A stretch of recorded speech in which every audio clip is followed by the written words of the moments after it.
Sup.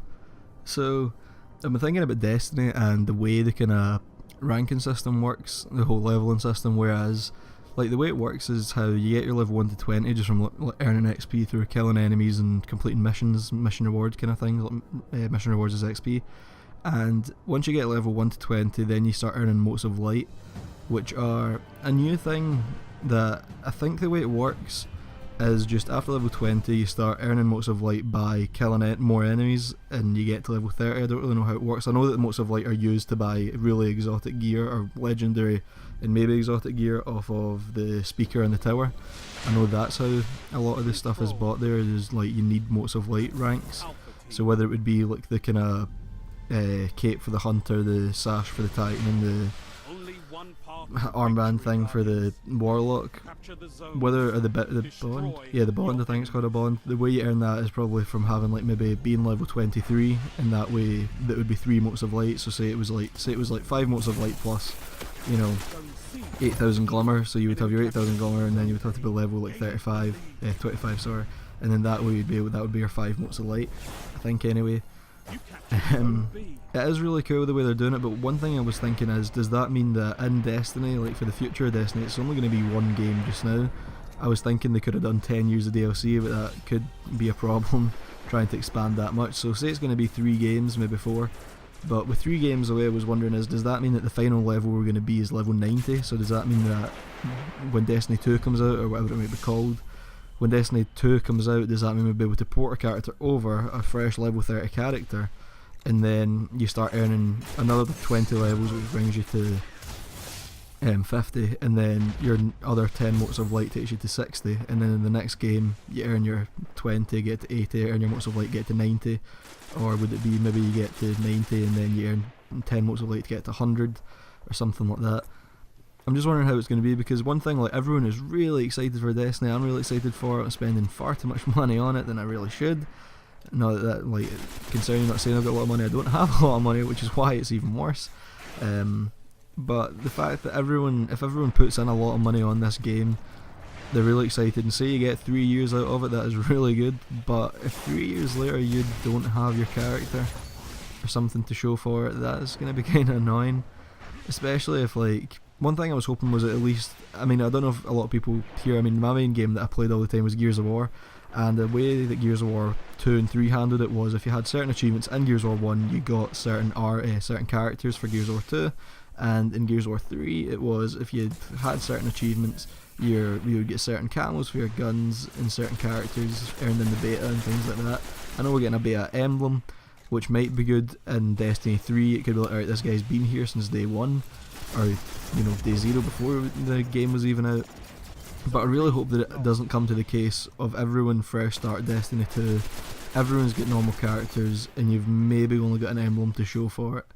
Because chances are everyone is going to have that emblem. If like 800,000, well, 4.6 million people played the beta, and I think it was like 800,000 went to the moon, which means 800,000 people have that emblem. That is a lot of people that are going to be playing this game. 800,000 people have that emblem to show that they were there. So when you imagine if it's going to pick up more speed, fair enough, some people will fall off, but if it's going to pick up more speed and it gets to Destiny 3 and 800, say only 700,000 people have the emblem, come Destiny 2, like when Destiny 2 is out, surely you'll have an emblem for that as well in Destiny 3. So say maybe you've got 1 million people rocking an emblem, 1 million people out of say maybe only 2 million people playing it, if that. It's a lot of people having the exact same stuff, so it is kind of crazy. But I'm just hoping that we get to carry a character over, or maybe an armor set or a weapon, something to really show that you were there from day 1. I don't know why, I'm just a big kind of nerd about that kind of thing. I like being able to have something to show that I was there rather than just, you know, saying, oh yeah, I've been playing this for ages, that kind of thing. But other things that I wanted to kind of touch on was the multiplayer for Destiny, and that was how the supers are going to really affect the kind of flow of online. Because, you know, when it starts off and everyone's just level 4, I think it is when you get your super, and they're playing online kind of thing, and you're just using the first tier, that's going to be good and everything's going to be kind of balanced just with how it works with the Titans. Titan's more of a melee heavy kind of guy, so is the the Hunter is the gunslinger, and they've got the 3 shots, and then Warlock is your kind of area of effect, kind of explosive kind of guy. They kind of lock down and lock out kind of person. When it hits 15, it's going to be pretty crazy, just because it's going to be the Hunter using a melee heavy kind of build, the Titan either using a melee heavy build or kind of healing kind of thing, and the being a healer mainly, and then the Warlock, being, you know, even more buffed, except they don't have the Nova Bomb, they just get the grenade, which is the thing that I kind of wondered about it is, if you aren't a tech player if you're not playing in a tech kind of team, if you're not the tech player where you will come in and give everybody a buff and you'll help people do this and that, Radiance, like the Radiance skill in the Sunslinger isn't really useful for solo play. I suppose that's the same with the most, apart from the Hunter, who has the best the best 2 trees, I suppose, for solo play. They're like your 2 solo players, like they're the 2 classes you would want for solo play. The 2 builds, obviously, because one of them is a pistol that you can run around and shoot people with, and one of them is a knife you can run around and hit people with. Whereas Titan, the first kind of build thing is melee, second one is healing and kind of like defense, and the Warlock is, you know, killing, and then it's defense, kind of like buff kind of stuff. Yeah, that rhymed. It's kind of like, that is giving people a buff and running around. So I don't know, I feel though in multiplayer that Warlock and Titan are going to be the 2 main contenders. I feel like they 2 are going to be the top ones that you always see, and then the odd Hunter jumping about. I just feel that's the way it's going to go. Same with like a fire team for campaign, I feel it's going to be 2 Warlocks and a Titan, or 2 Titans and a Warlock. I don't feel that you're going to see a lot of Hunters going around.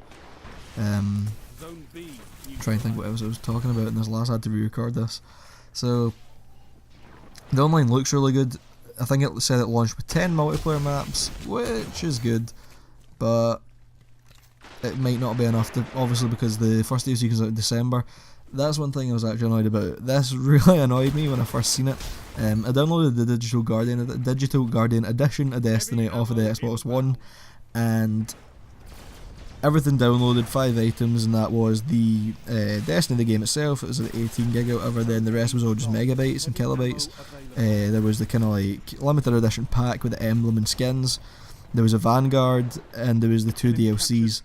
The 2 DLCs were 8 meg and 9 meg, which either means that it's locked onto the game and it's just going to unlock, which I totally understand them doing that, obviously, because it is a brand new game, and rather than having to do a compatibility pack update for everyone to see the new areas or use new areas, it's just in the game and they can just unlock it basically. I can understand them doing that. They've done it for Gears of War, and they've done it for Borderlands, I'm pretty sure came with one of them. Borderlands 2, I'm pretty sure that was the case of one of them. But it's kind of annoying, the fact that they're, you know, fair enough, we should have seen it coming, seeing so they're always talking about the 2 DLCs, and it came with the two DLCs, and to be honest, I'm sure everyone would rather download 9 meg than maybe say 4 or 5 gig, since it is a big game. But it is one of those things that when you see it, it will always annoy you. Maybe that's just a part of it to let them know that you've got it and you can download the 5 gig. But if it is only 9 meg, it is going to be one of those annoying kind of things, where it is just pretty much locked on disc or locked onto the game, since how it's a digital copy that I've got. But I'll leave it at that, and we'll see what happens when Destiny comes out. You can come to the channel and check out all the stuff I've got, everything like that. Day 1 will be here, midnight I'll try and upload some stuff. I don't think I can stream, I don't think my connection is good enough for that, even though I think it's just not good enough, because I think my connection is 44 down. It ranges from like 36 to 44 down, from 5 to 8 up, which I really don't think is enough to stream and play. We'll see if I can work something out later on when I've maybe got some more money, but for now it will just be the odd Destiny video as quickly as I can get them. I'm off for a week, so as quickly as I can get them out, and as quickly as I can play more Destiny. So, see you guys.